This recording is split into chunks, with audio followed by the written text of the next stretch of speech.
పేరు అంకం రాజేశ్వర్. నా కొడుకు పేరు అంకం రాహుల్. రెండు మన 40 రోజుల కిందట తప్పిపోయిన నా కొడుకు మొన్న 3 రోజుల కింద డిఎన్ఏ వచ్చింది. ఇట్లా వాళ్ళ అమ్మతో డిఎన్ఏ టెస్ట్ చేపిస్తే ఆ డిఎన్ఏ టాలీ అయింది, మ్యాచ్ అయింది. తో పోలీసులు శవాన్ని ఇచ్చేటందుకు అంగీకరించారు. అయితే నిన్న సింగరాయకొండ నుంచి ఒక పోలీస్ బృందం ఇక్కడికి వచ్చింది. ఏది మన తెలంగాణకు వచ్చి ఇక్కడ కాలేజీ వాళ్ళని ఎంక్వైరీ చేస్తుండ్రట. వాళ్ళ కాలేజీ దగ్గరికి వెళ్ళి ఎంబీఎస్ఆర్ కాలేజీకి, మాతృశ్రీ కాలేజీకి వెళ్ళి మళ్ళీ నా దగ్గరికి కూడా వచ్చిండ్రు. ఇక్కడికి ఒక గంట సేపు నాతో కూర్చొని మాట్లాడినరు ఇక్కడ. తో ఇంతకుముందు కొన్ని మీడియా ఛానళ్ళు, పెద్ద ఛానళ్ళు ఏమన్నా వేసినాయి అంటే అవి ఇట్లా మన కాచిగూడలో అదృశ్యమై సింగరాయకొండలో శవంగా ఆత్మహత్య చేసుకున్న అంకం రాహుల్ బీటెక్ స్టూడెంట్ అని పెట్టిర్రు. అయితే సార్ మరి గిట్లెందుకు చేసిండ్రు, గిట్లెందుకు మెసేజ్ ఇచ్చిండ్రంటే మేము ఇంతవరకు అఫీషియల్గా ఏం మెసేజ్ నా హత్య అని చెప్పలేము, ఆత్మహత్య అని చెప్పలేము, అది వాళ్ళే వేసుకున్నారు, ఇట్లా మేము చెప్పలేమని సార్ చెప్పాడు. సిఐ సార్ గారు చెప్పారు, మన సింగరాయకొండ సిఐ గారు చెప్పారు. ఇట్లా మన పెద్ద ఛానళ్ళు కొన్ని అది వాళ్ళకు తెలియకనే ఆత్మహత్య అని ఆల్రెడీ చిత్రీకరించే ప్రయత్నం చేసిన నా కొడుకును. అంత దూరము అట్లా బండరాయి కట్టుకొని అంత దూరం వెళ్ళి ఇట్లా ఆత్మహత్య చేసుకోవాల్సిన అవసరం లేదని నేను అనుకుంటున్నా. ఇంకొక విషయం ఏమిటంటే నిన్న మా డెడ్ బాడీ మాకు అప్పగించేందుకు ఒప్పుకున్నారు సిఐగా మన సింగరాయకొండ ఆంధ్ర పోలీసు వాళ్ళు. అయితే నాకే ఇక్కడ ఒక 2 రోజుల పని ఉందని నేను చెప్పేసిన.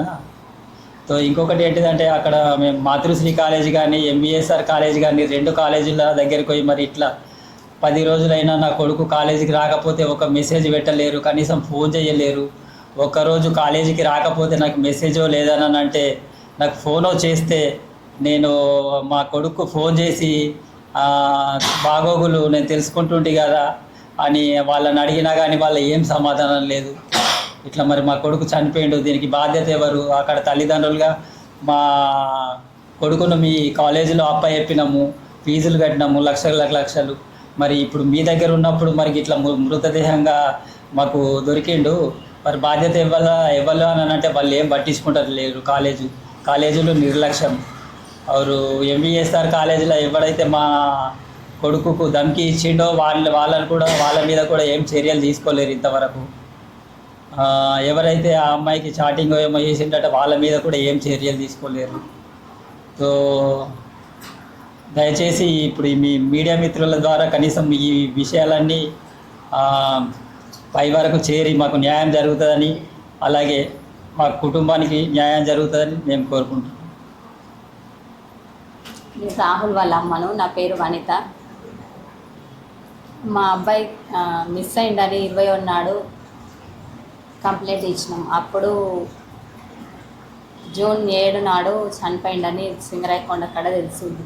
అప్పుడు కూడా పోలీసులు రాలేరు. మా ఆయననే పోయి చూసుకొని వచ్చిండు తప్ప వాళ్ళు ఏం చేయలేరు. మేము రీల్స్ చేసుడుకు అక్కడ దాకా పోయి తెలిసింది. తర్వాత ఈ కాలేజీ వాళ్ళు కూడా ఒక్కసారి కూడా కనీసం ఫోన్ చేసి కూడా అడగలేరు. ఎవ్వరు కూడా ముందటికి రావడం లేదు. దయచేసి అందరూ ముందటికి వచ్చి కొంచెం సహకరించగలరని అనుకుంటున్నా. ఈ కాలేజీ వాళ్ళైతే అసలు వాళ్ళ పిల్లలు ఉన్నారో లేరో తెలియదు, కానీ కనీసం గిన్ని రోజుల ఫోన్ అన్న చేసి అడుగులు. వాళ్ళకు మంచిగా పంపిన నా కొడుకును కూడా నాకు మంచిగా అప్పచెప్తే బాగుంటుంది. లేకుంటే చర్యలు ఇక ధర్నాలు అవి చేయాల్సి వస్తుంది కాలేజీ ముందట. నా పిల్లని నాకు చెప్పుకుంది, లేకుంటే నేను ఎట్లా చెప్పినో నా కొడుకుని నాకు చెప్పుకుంది. అట్లా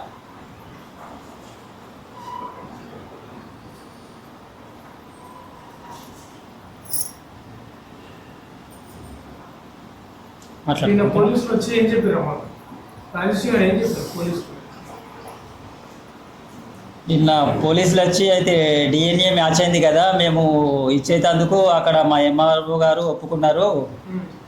వాళ్ళు మీరు వస్తే ఇస్తాము, ఇప్పుడు ఒక 2 రోజుల్లో ఇక్కడ మాకు ఇన్వెస్టిగేషన్ ఉంది, 2 రోజుల లోపల పోతాము, పోయిన తర్వాత మీరు వచ్చే ముందట మాకు ఇన్ఫర్మేషన్ చేస్తామంటే మేము ఈ డేట్కి రావాలని చెప్తాము, ఆ డేట్ ప్రకారం మీకు ఇచ్చేస్తాము అని వాళ్ళు చెప్పారు సార్.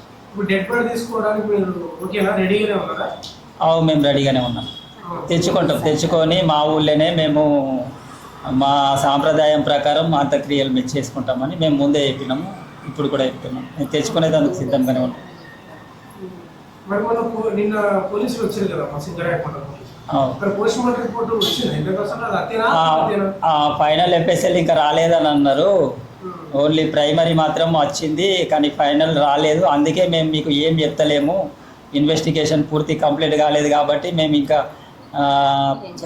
మేము ఏం చెప్పలేరు, కేసు గురించి ఏమి చెప్పలేరు. మాకు ఇన్వెస్టిగేషన్ ఎఫ్ఎస్ఎల్ వచ్చేది ఉంది, ఇంకా మేము ఎంక్వైరీ చేస్తున్నాము. అవన్నీ ఏ ఒక్క క్లూ దొరికినా కానీ మేము వదిలిపెట్టాము. అవన్నీ మాకు దొరికిన తర్వాతనే మీ అందరికీ ప్రెస్ మీట్ పెట్టి మొత్తము ఈ కేసు గురించి డీటెయిల్స్ అన్నీ చెప్తామని చెప్పి. ఇప్పుడు రీపోస్ట్ మార్టానికి కూడా మీరు కోరుతున్నారని తెలిసింది? అవును, నిజమే, కోరుతున్నాం, ఖచ్చితంగా కోరుతున్నాం.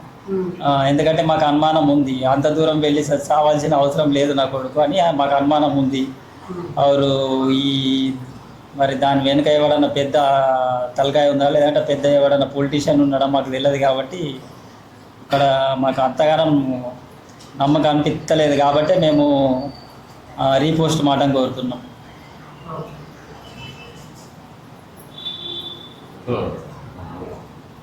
టేబుల్ చేసుకోవాలి అంటే బాగుంది.